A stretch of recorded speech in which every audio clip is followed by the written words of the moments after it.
It's funny. When a massive skyscraper suddenly collapses, uh, structural engineers don't usually point fingers at the lobby's paint job. Right, they definitely aren't looking at the window treatments. Exactly. I mean, they aren't checking out the Italian marble floors or the light fixtures. They look underground. Yeah, they look straight at the blueprint and the foundation. Because if you think about it, if you try to build a 90-story high-rise on a foundation that was poured for like a two-story suburban house, it really doesn't matter how spectacular the penthouse looks. No, the whole thing is eventually coming down. It's just a matter of time. It's just basic structural integrity, right? Yeah, The invisible architecture completely dictates the limits of everything you can actually see above ground. totally. And that is so incredibly relevant for anyone trying to build wealth today. It really is. Welcome to this deep dive.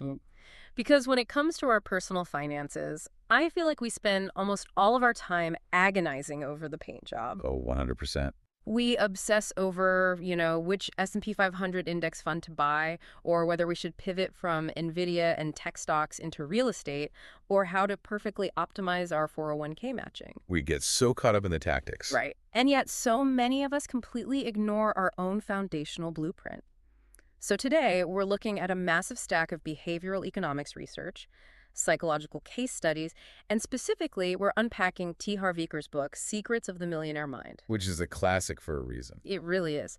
Our mission today is to uncover the missing link between the desire for success and the actual tangible achievement of it. And we really should set the table here because that disconnect is profound for a lot of ambitious people. Definitely. When you hear terms like subconscious blueprint Right. or manifestation in a financial context, it's very easy to roll your eyes. Oh, yeah. You instantly think of like staring at a vision board, hoping a Ferrari just magically appears in your driveway. Exactly, some sort of magical thinking. But that's not what we're doing today at all. We are taking a highly critical, analytical look at the deep-seated psychology of wealth building. This is behavioral economics in its purest form. Right. We're asking why intelligent, capable people consistently self-sabotage. Like, why does the smartest investing strategy in the world completely fall apart if the operator's internal software is corrupted? And I'm speaking directly to you, the listener, right now, because you might be that person. You're devouring business books, you're studying market trends, maybe you're putting in 80-hour weeks at a startup or grinding corporate hours. And yet you still feel stuck. Exactly. You feel like you're constantly bumping your head against this invisible financial ceiling. Eker's core argument here is that unless your subconscious financial blueprint is set for success, absolutely no amount of business knowledge is going to make a permanent difference. None. Because to understand why our bank accounts look the way they do, what the book calls the fruits, we have to look underground at the roots. The unseen stuff. Right. Eker argues that we live in four realms simultaneously. There's the mental, the emotional, the spiritual, and the physical. Okay.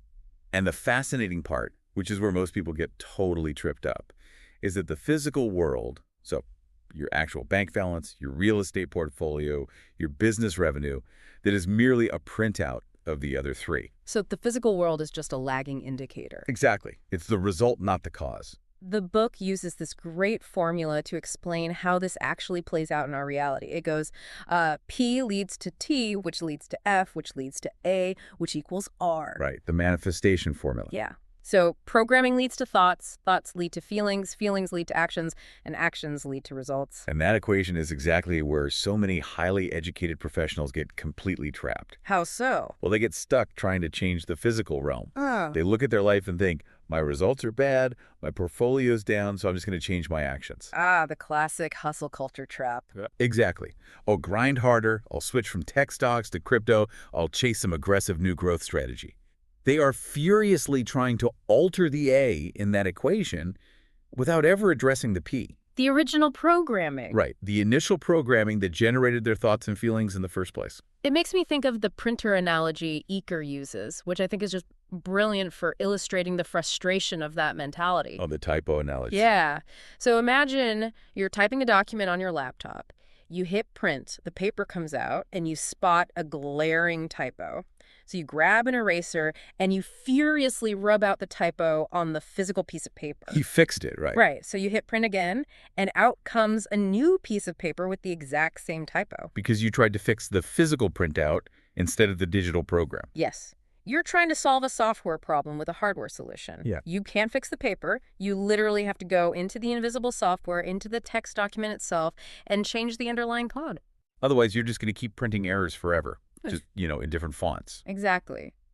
Which naturally begs the question, if our programming dictates our thoughts, our feelings, actions, and results, how do those initial bugs actually get installed in our mental software to begin with? Well, Aker points out that our financial blueprints are mostly formed when we're young. We're just absorbing everything around us like little sponges. Right. And he breaks this down into three primary pillars of conditioning. The first one is verbal programming.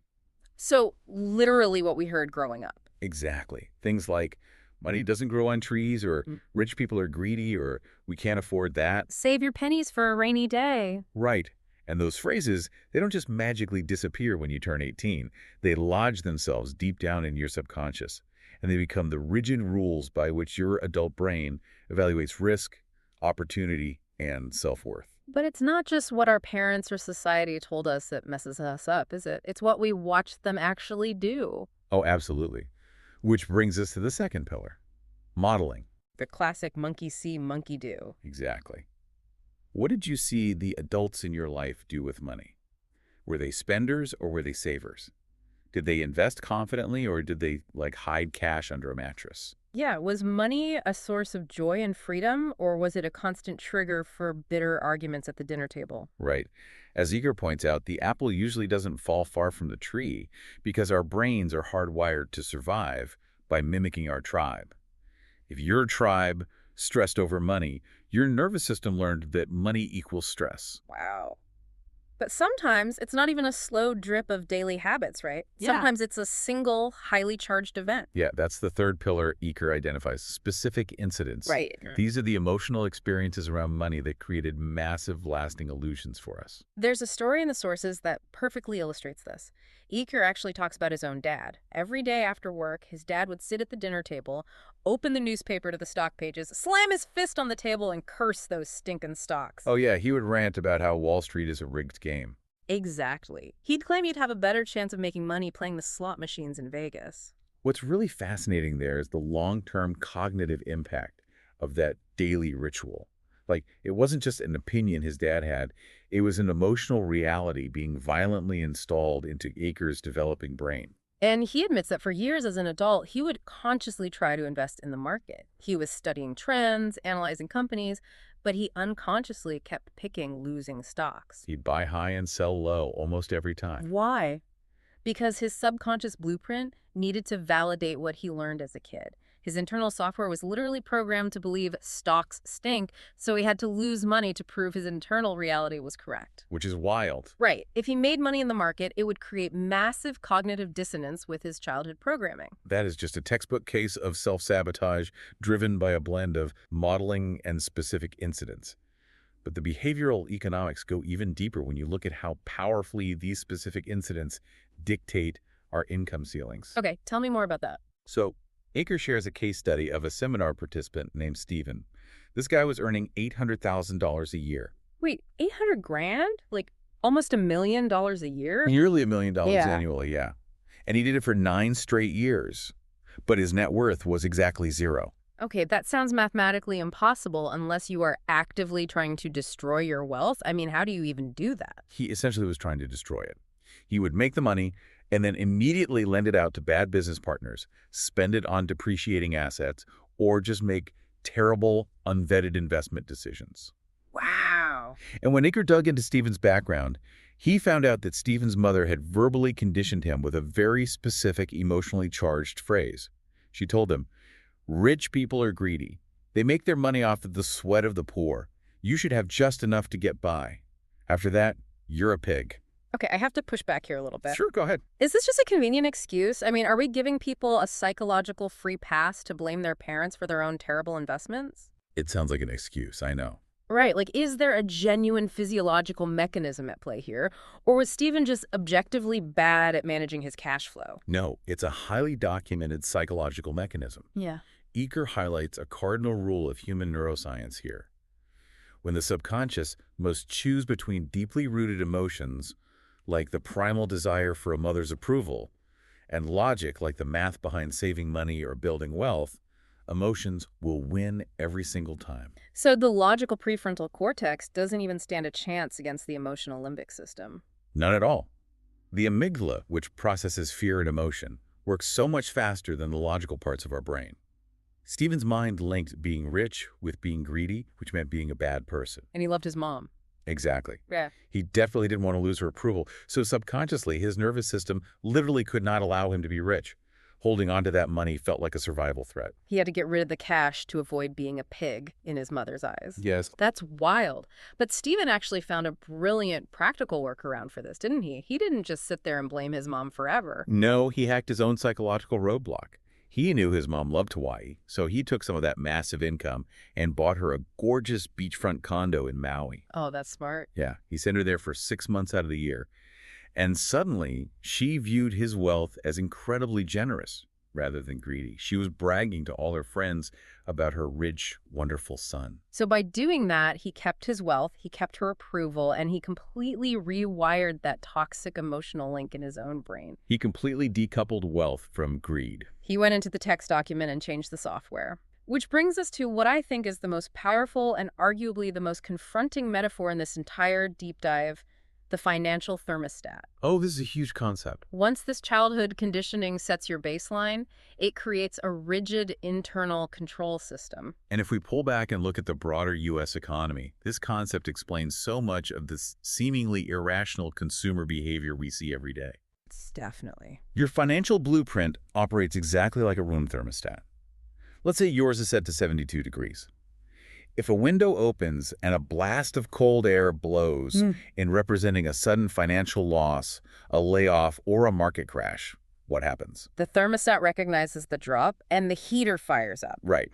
You will naturally hustle, take on extra shifts, or aggressively network to get your income back up to your comfortable 72 degrees. But the reverse is also true, which is the terrifying part for anyone trying to break into the next tax bracket. Oh, absolutely. If the room gets too hot, let's say you get a massive corporate bonus. Or you're a startup founder who just had a $10 million exit, the system kicks on to cool you down. It has to regulate the temperature. Right. If your internal thermostat is still set to struggling grinder, that sudden windfall feels deeply unfamiliar. And to the brain, unfamiliar equals unsafe. Exactly. So your subconscious turns on the air conditioning by making you blow it on terrible angel investments, vanity purchases, or just mismanaging it until your bank account drops back down to that comfortable, familiar 72 degrees. And that underlying desire for familiarity is why lottery winners are the ultimate cautionary tale in behavioral economics. Oh, they always go broke.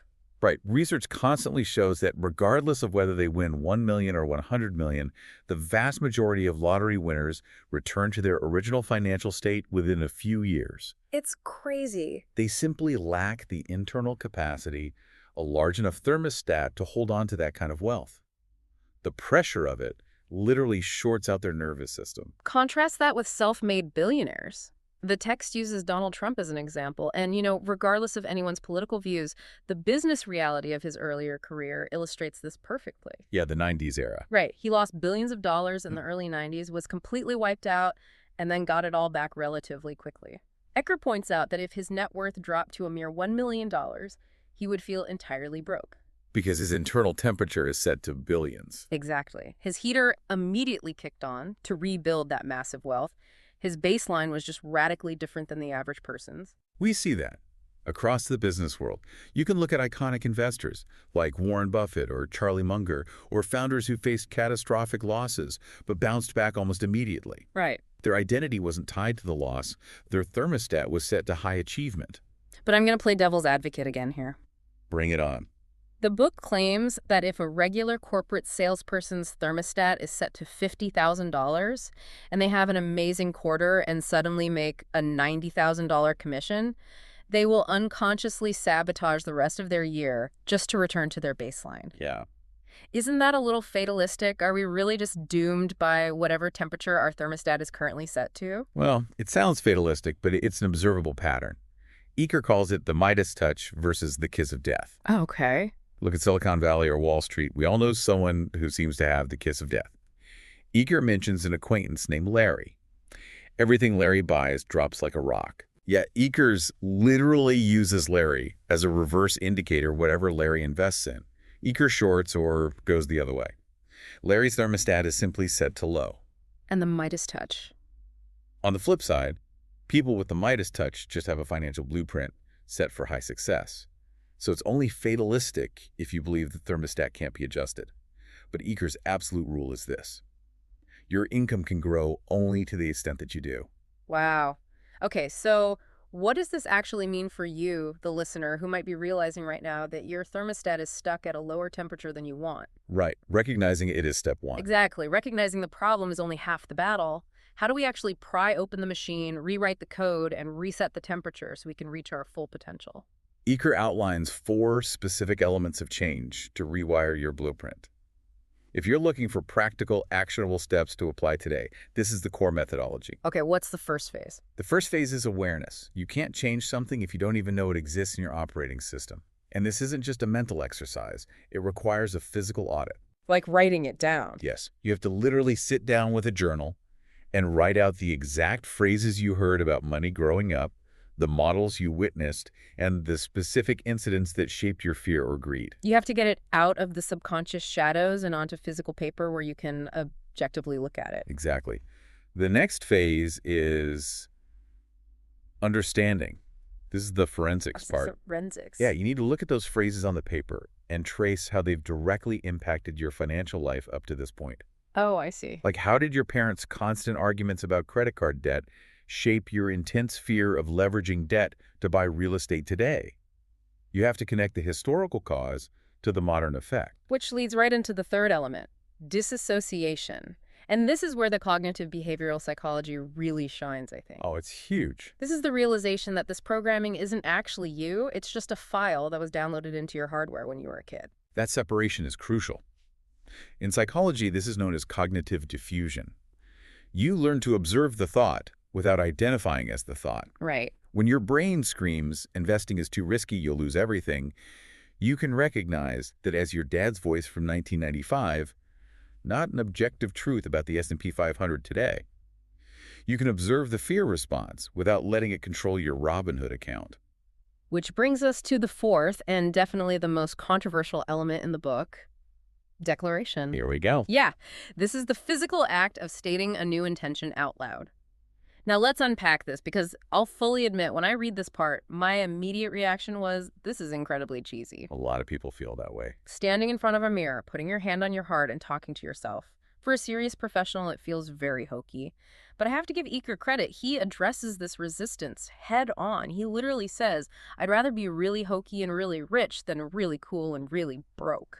That's a fantastic line. And it masks a subtle but vital difference in how our brains process language. People often confuse declarations with affirmations. But they're different. Neurologically, they're very different tools. An affirmation states that a goal is already happening. When you look in the mirror and say, I am a millionaire, and you know you're flat broke, your brain's logic center immediately flags it. It knows you're lying. Exactly. Oh. The little voice in your head says, this is nonsense, we are in debt. Your brain rejects it, and it can actually create more internal anxiety. Right. Your brain's BS detector goes off and completely overrides the exercise. But a declaration operates differently. By definition, a declaration is an official intention to undertake a course of action. You aren't claiming it's true right now. You are stating a formal intention for the future. Exactly. Your brain can accept that. It's an official statement of energy and direction. So it bridges the gap between where you are and where you are going without triggering that internal resistance. That's it. And the text provides very specific declarations you can apply immediately, whether you're trying to confidently manage your 401k, scale a startup, or negotiate a major salary increase. What's a good example? The foundational one is placing your hand on your heart and saying, my inner world creates my outer world. And then touching your head and saying, I have a millionaire mind. Another great one from the book that directly targets that childhood programming is, what I heard about money isn't necessarily true. I choose to adopt new ways of thinking that support my happiness and success. That's powerful. I observe my thoughts and entertain only those that empower me. It's about shifting from being a passive victim of your old software to becoming the active programmer of your own mind. That is the ultimate takeaway from all of this behavioral economics data. Yeah. When you look at the landscape of wealth creation, whether we're talking about value investing, building tech companies, or climbing the corporate ladder, the mechanics, the strategies, the tax codes, those are just tools. Yeah. But a master carpenter with a broken mindset will always build a crooked house. True wealth creation is fundamentally an inner game. You simply can't out-earn your own subconscious programming. You really can't. If your internal thermostat is set to freezing, no external fire, no bonus, no inheritance, no lucky stock pick is going to keep you warm for long, your nervous system will find a way to put the fire out.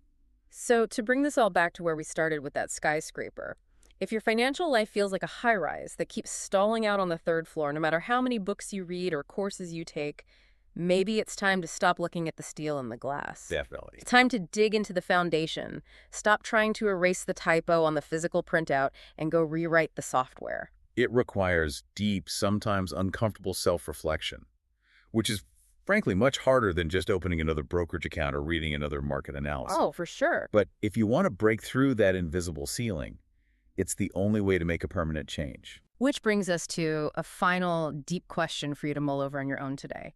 The author makes a profound statement. Nothing has meaning except for the meaning you give it. That's a great thought to end on. So think about this. If your current financial reality is a perfect, flawless mirror of your deepest subconscious beliefs, what is your bank account secretly telling you about your own self-worth right now? Oof, that's heavy. And more importantly, are you finally ready to rewrite that code? Keep challenging your assumptions, keep investing wisely, and keep thinking critically about your long-term success.